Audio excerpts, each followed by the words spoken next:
Hey everyone, it's Kat. Got a new video for you today. So this is going to be our third and final video looking at the UI settings.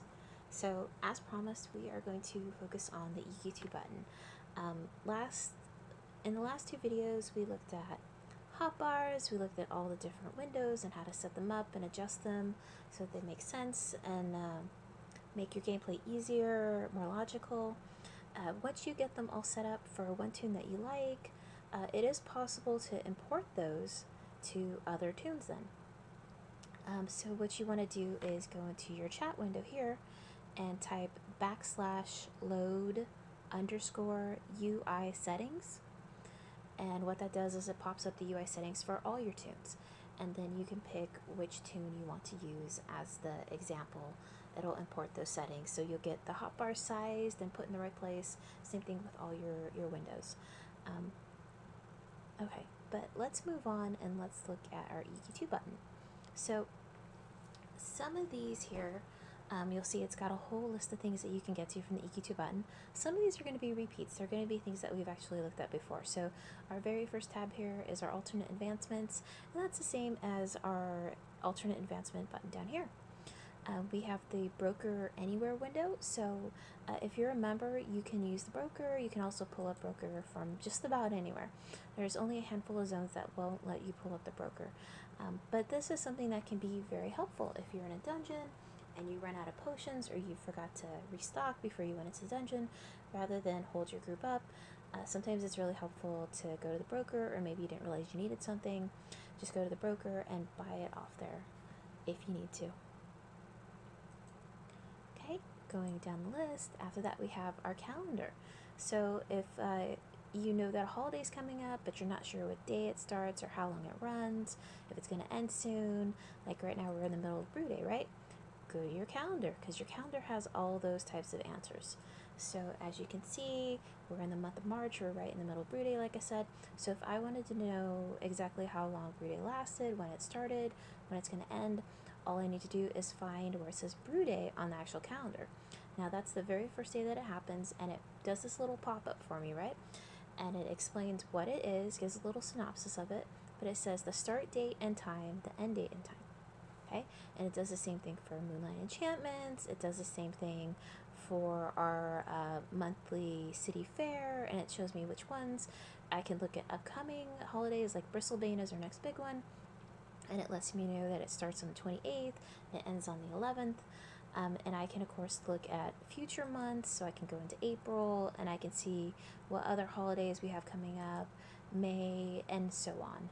So no need to ask Gen Chat. Everyone has the same information available to them, so just go to the calendar tab. And this is also something that can be really cool, is that if your guild does events, it's actually possible for your guild leaders, officers, to mark down events on the calendars for your guild. So all you would do is say you want to do it on the 14th, you would right click, see that it pops up the create guild event. Because I'm the guild leader, I can schedule those. And it gives me a chance to name it, to give a category as to what it's about. I can select day and time and a brief description. But then if we knew that this guild event was coming up, all you would have to do is look in the calendar and go, oh, okay, Saturday is the guild party, or whatever event it is that you have planned. So check your calendar. You never know, your guild might be doing fun stuff. Going down, we have our character window, which again is the same as this button over here, or hitting C. We've got claim rewards. So you can also get here by typing \claim in your chat window, but even free-to-play players will get free stuff from DB for playing. So generally you get, I think it's like a starter pack, I think it's maybe the first week, first month, that you get cool little things for. And you never know, some of these might actually be kind of helpful. So I do think that members get more and better items, but you do get sometimes you get potions, you get like for this one, you get the Drink of the Wise, which is extra XP. So if you're leveling up a tune, this can be really helpful. It works for both adventure or crafting. So, and if you've been playing for like a really long time, you might actually have some really cool older stuff for being a veteran. Everyone, I think it's a 6-year reward, is called the Veteran, which is an awesome spell to have. So you might want to get that at a claim if it's available to you. Okay, so moving down, again, we have the community tab, which again is another repeat. This is where your friends list is, it's where your Nor list is. You have the DD tab, so we did look at this in the Panda video.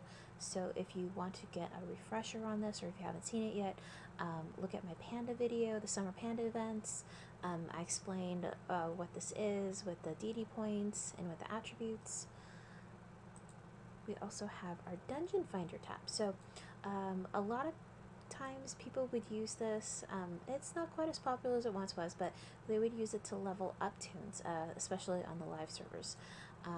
It has all your agnostic dungeons here, and you can set it for random, or you can go through and just pick the ones that you want. Like most of the time people run Crypt of Agony on this. It's one of the shorter ones. You can run through it really fast, get a lot of XP. It doesn't work so well now, especially for the higher levels. So you won't necessarily find a lot of people running these. But from here, what people at the high end do use a lot is you'll see this tab down here, persistent instances. And what this does is this has all your recent dungeons that you're saved to.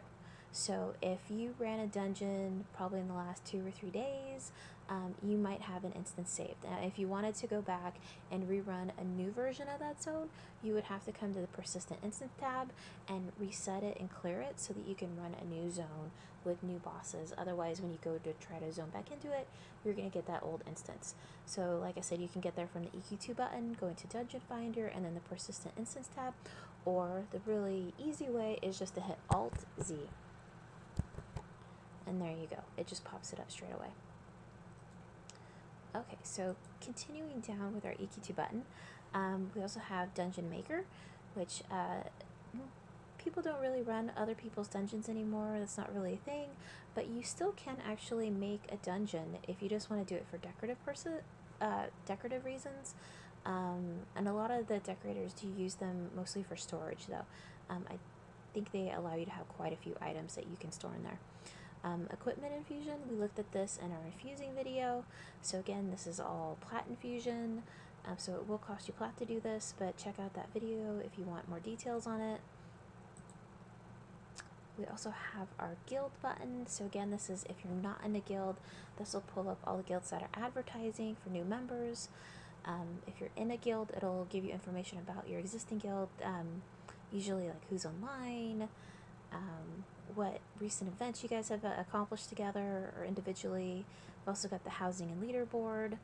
We talked about this in the last video a little bit, but there's actually one extra trick that I wanted to mention is sometimes, we have our houses here, but this rating tabs, okay, is decorators can publish their homes on the housing leaderboards, and they can have people come by and visit. They can actually vote on houses that they think are decorated really well, and if you get a lot of votes, you can actually get a trophy. So it's actually a cool little system.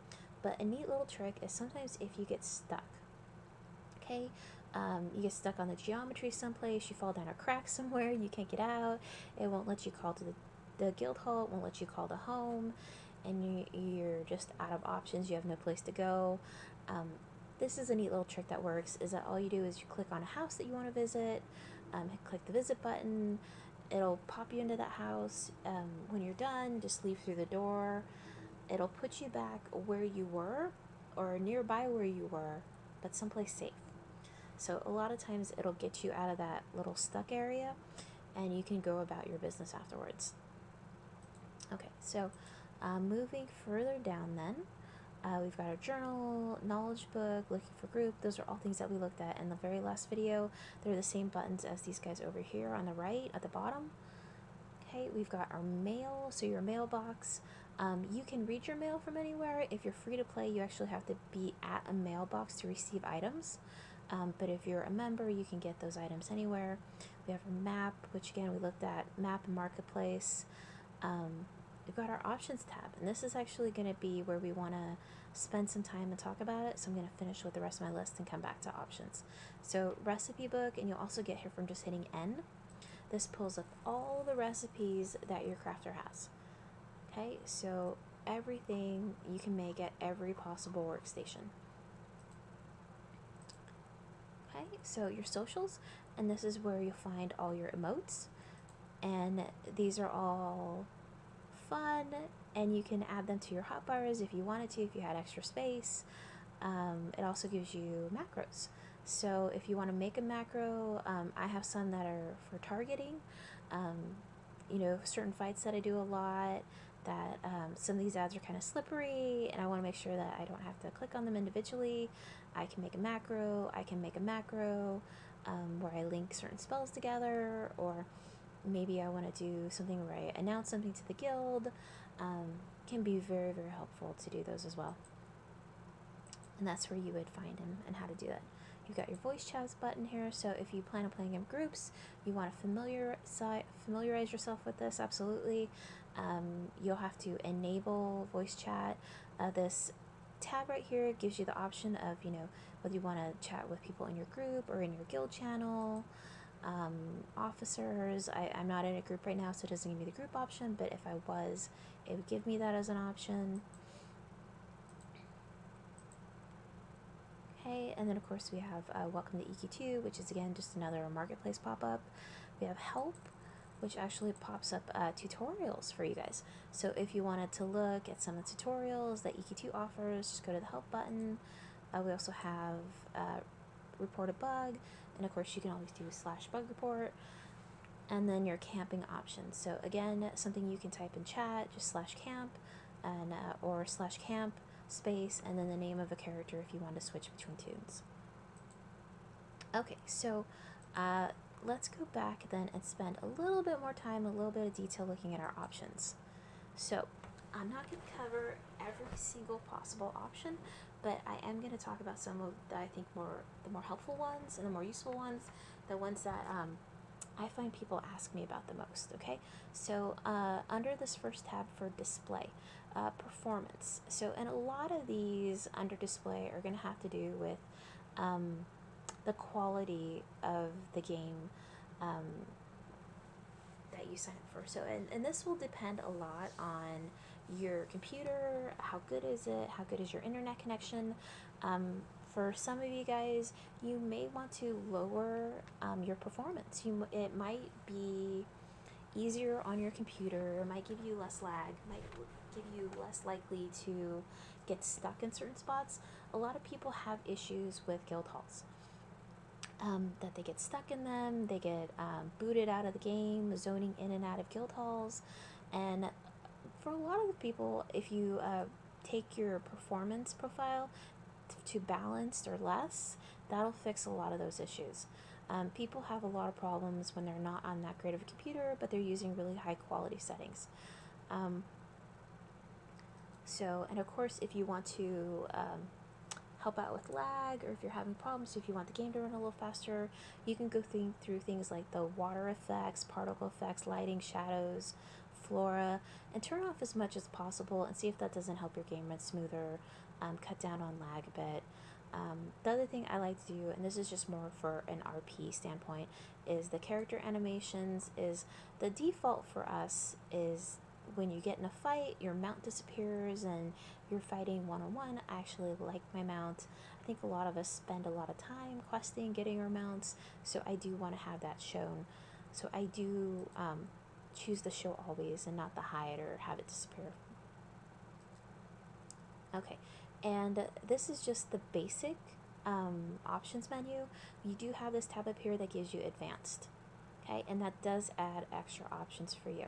And I'm going to keep it on advanced because there are some things that I do want to talk about and that I do like to adjust that are on the advanced version. Okay, so moving down our list, we're going to look at the control tab here. So some of these are kind of your personal preference. If you want to switch keybinds, you absolutely can. I like keeping them on the default. It makes it real easy to Google stuff, look things up, or if you have questions and you want to ask someone in Gen Chat, they'll give you the default answer, but if you switch your keybinds, of course, it's going to be different then. So for view option, though, this is one for me that I like to change, is this combat autoface and combat autoface avatar.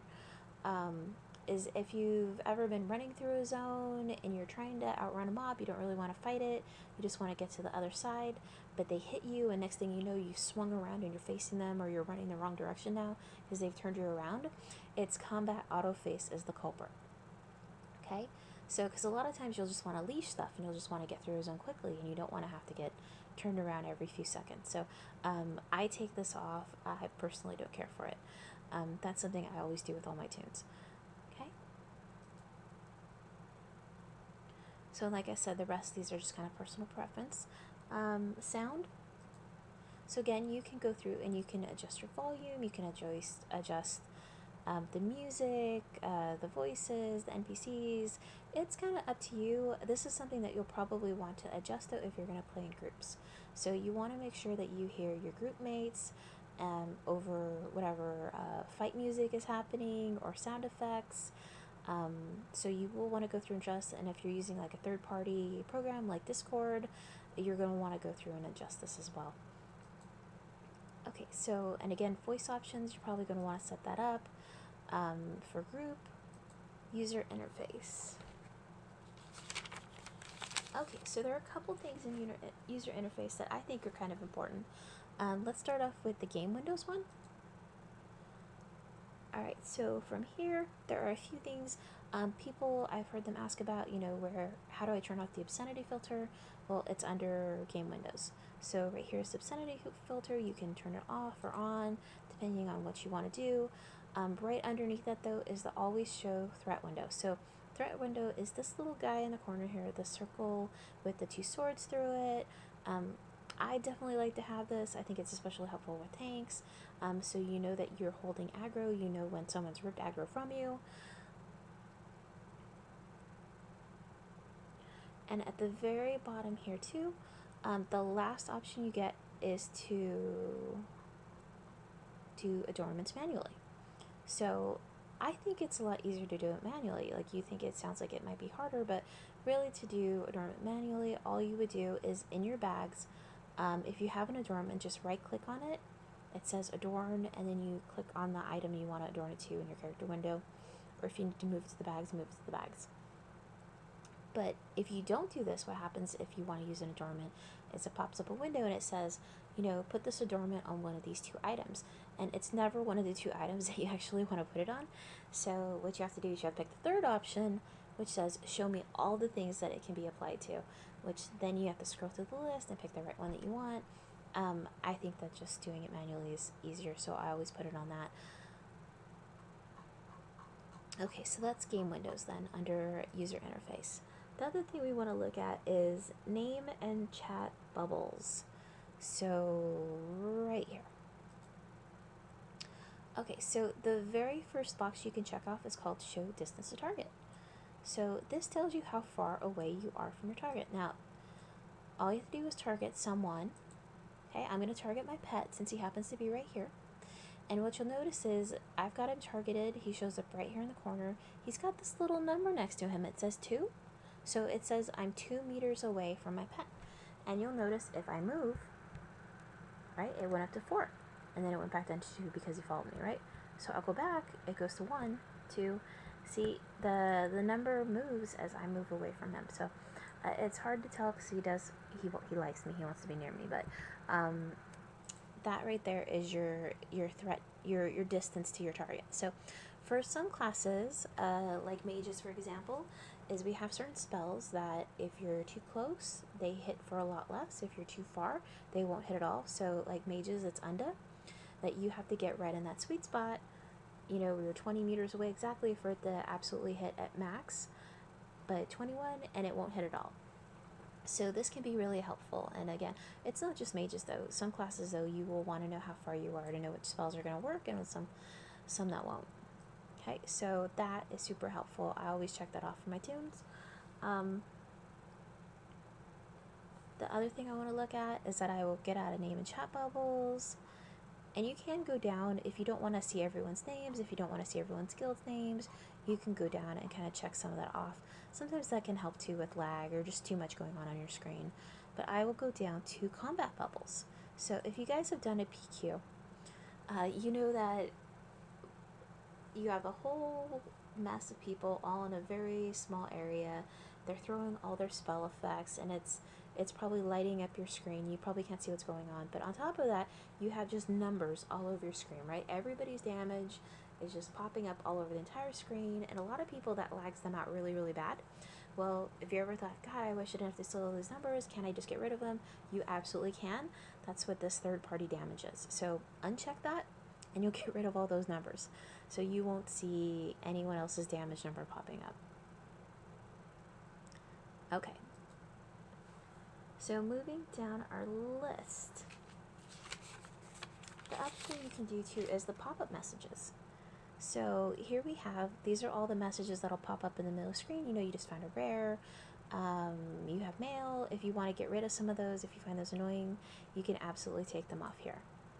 Okay, so, and then we have our group options, and this, whoever is the group leader, their options are the ones that get picked up for the group. So if you're on free-for-all, that means whoever clicks on the chest is going to loot it themselves and won't share with the group. That won't make you many friends in a group, so best to put need before greed, or if you guys want to do run robin, like discuss it beforehand, but need before greed is what pretty much everybody does, so absolutely use that. We have alternate models, so I like to pick and choose, but this is just personal preference. And then of course alarms. If you do want to do parental controls or session time or anything like that, you can. Okay, so I think that about covers the EQ2 button, and you guys should be pretty good on how to set up your screen, what's going to work for you guys. Hopefully this helps, and I will see you guys in the next video.